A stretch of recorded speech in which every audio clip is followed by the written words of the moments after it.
In 1947, a Bedouin boy was traversing the cliffs along the Dead Sea in Israel's Judean desert, searching for a stray goat. As legend has it, he happened upon a cave burrowed into the face of the limestone. Provoked by curiosity and divine providence, the boy cast a stone into the mouth of the cave. But rather than falling to the arid ground with a thud, as he expected, the stone struck something altogether unexpected, as the unmistakable sound of shattering pottery rang in the air. Upon entering the cave to investigate the source of the sound, this young Bedouin goat herder made what was to become one of the greatest archaeological discoveries of all time. Stowed within large earthen jars were rolls of ancient parchment, the Dead Sea Scrolls. 10 more caves would be discovered in subsequent years, containing many more manuscripts and archaeological artifacts. The Dead Sea Scrolls are a collection of some 981 texts discovered between 1946 and 1956 in the caves of Qumran. The texts, written in Hebrew, Aramaic, Greek, and Nabatean, are inscribed predominantly on parchment, but also on papyrus and bronze. Due to the poor condition of some of the manuscripts, not all of them have been identified, and only fragments of some of them remain. Among the Dead Sea Scrolls are numerous copies of every book in the Hebrew Bible and the Old Testament proto-canon, except the Book of Esther. Many apocryphal works are also present, such as the Book of Jubilees, the Genesis Apocryphon, the Book of Noah, the Book of Enoch, and the Book of Giants, all of which were found together in Cave 1 of Qumran. The Book of Giants, composed in Aramaic, is dated with certainty to at least the 2nd century BC, if not much earlier. The content of the manuscript, though severely fragmented, expounds on the narrative of the Book of Enoch concerning the fall of the angelic watchers, their malevolent hybrid offspring, and the great flood that ensued as a result. This particular narrative is not exclusive to the Book of Enoch, but is referenced extensively throughout the Bible in both the Old and New Testament, as well as in many of the apocryphal works, including the books of Jasher and Jubilees, and can be traced throughout the written and oral tradition of every major ancient civilization on the planet. Because the manuscript is eroded and fragmented, its exact contents and their order are uncertain. Nevertheless, much can be deduced from what remains. The Book of Giants describes in detail how the fallen angels insidiously corrupted the genetics of all flesh on the earth. It tells us specifically that 200 donkeys, 200 asses, 200 rams of the flock, 200 goats, 200 beasts of the field, from every animal, from every bird, were selected for miscegenation. The word miscegenation refers to the mixing of races or species, particularly in the context of sexual intercourse. The text that follows makes it abundantly clear that this was no mere act of interspecies breeding, but instead extreme cross-species genetics involving the seed of the angels themselves. They defiled. They begot giants and monsters. They begot, and behold, all the earth was corrupted. It is important to note that not only were giants begotten of the fallen angels, but also monsters.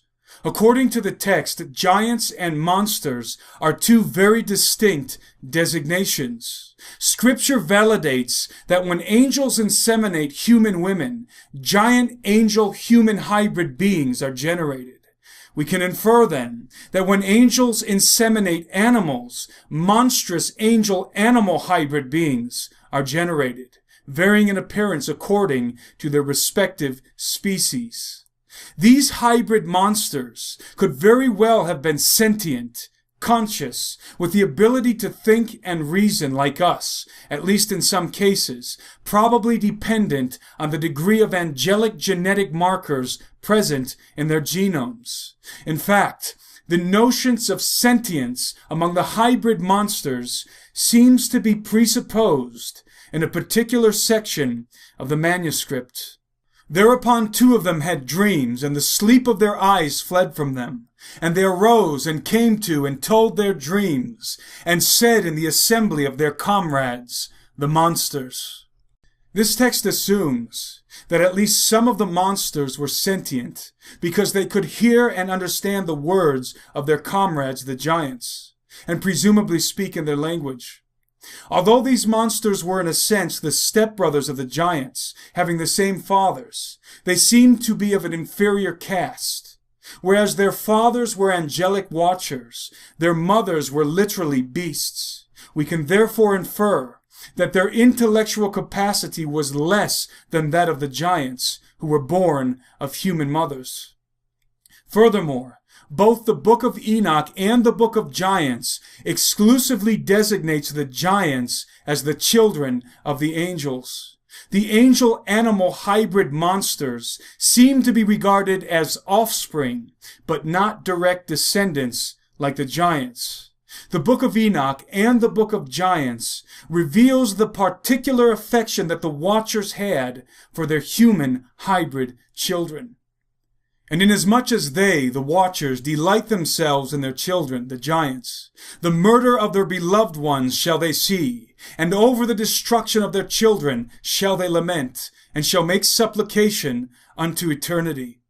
The children of angels are the giants, and they would not let all their loved ones be neglected. Another interesting anecdote in the text is a reference to at least one of the giants having the capability of flight, which is demonstrated when Machwe, son of the watcher Barakel, journeys to consult with Enoch. He mounted up in the air like strong winds and flew with his hands like eagles. He left behind the inhabited world and passed over desolation, the great desert. The phrase, flew with his hands like eagles, could be literal, and that some of the giants might have inherited an innate supernatural ability to travel through the air like their angelic fathers. Alternatively, it might be an allegorical reference to a technology not understood by the writer. This kind of rhetorical device is common when uneducated minds attempt to describe advanced technological concepts such as aeronautics and aerospace craft. The Book of Enoch emphasizes the fact that the Watchers taught their hybrid children the secrets of heaven, which included what we would call advanced physics, mathematics, chemistry, astrology, etc. Hence, the idea that the giants would be capable of manufacturing and operating advanced technology is certainly supported in the narrative. The primary theme and bulk of the content from the Book of Giants concerns a series of ominous dreams and visions that were troubling the Titan sons of the Watchers, portents of imminent judgment. Machwe reports the first of these dreams to his fellow giants. He sees a tablet inscribed with many names being immersed in water. When it emerges, all but 3 names have been washed away. The dream evidently symbolizes the destruction of all but Noah and his 2 sons in the Great Flood. The following is a brief summary of the story recounted in the Book of Giants, based on the legible fragments that have been reconstructed and supplemented by the Book of the Watchers in 1st Enoch. 200 angelic beings called Watchers made a pact to defy God and descended to the earth in the days of Jared. They took human women as wives and had sexual intercourse with them. Their wives gave birth to hybrid giants. The Watchers taught their wives and children the secrets of heaven, and the human race was beguiled by the forbidden knowledge. The giants began to rule over the inhabitants of the earth. The Watchers chose animals from diverse species, 200 of each kind, in order to copulate with them and progenerate genetic aberrations. The animals conceived hybrid monsters according to their respective species. Nearly all life on the planet became genetically corrupted and flesh-eating. The giants and the monsters terrorized the earth and devoured the human race. The giants began to have foreboding dreams and visions that deeply troubled them. They decided to seek out Enoch to interpret the dreams. Enoch presents them with a copy of the tablet addressed to the Watchers, pronouncing a terrible judgment from God upon them, their wives, and their children. The giants are in denial concerning their inevitable fate. The Watchers come to the assembly of their offspring, and with great sorrow and weeping, verify the terrible judgment written on the tablet.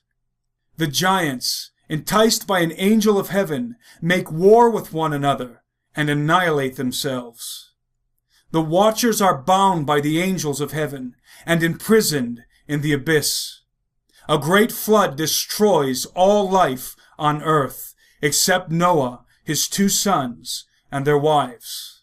The book of Genesis, Numbers, Deuteronomy, Joshua, 2 Samuel, 1 Chronicles, Isaiah, Daniel, Amos, 2 Peter, Jude, the book of Jubilees, the book of Jasher, the Genesis Apocryphon, the book of Noah, the book of Enoch, and many more ancient writings besides, along with the oral tradition of every prime civilization on this planet, confirm the story I just outlined from the book of Giants. At this point in history, only willful ignorance denies it. Reporting for SteveQuail.com, I'm Timothy Alberino, and that's my analysis.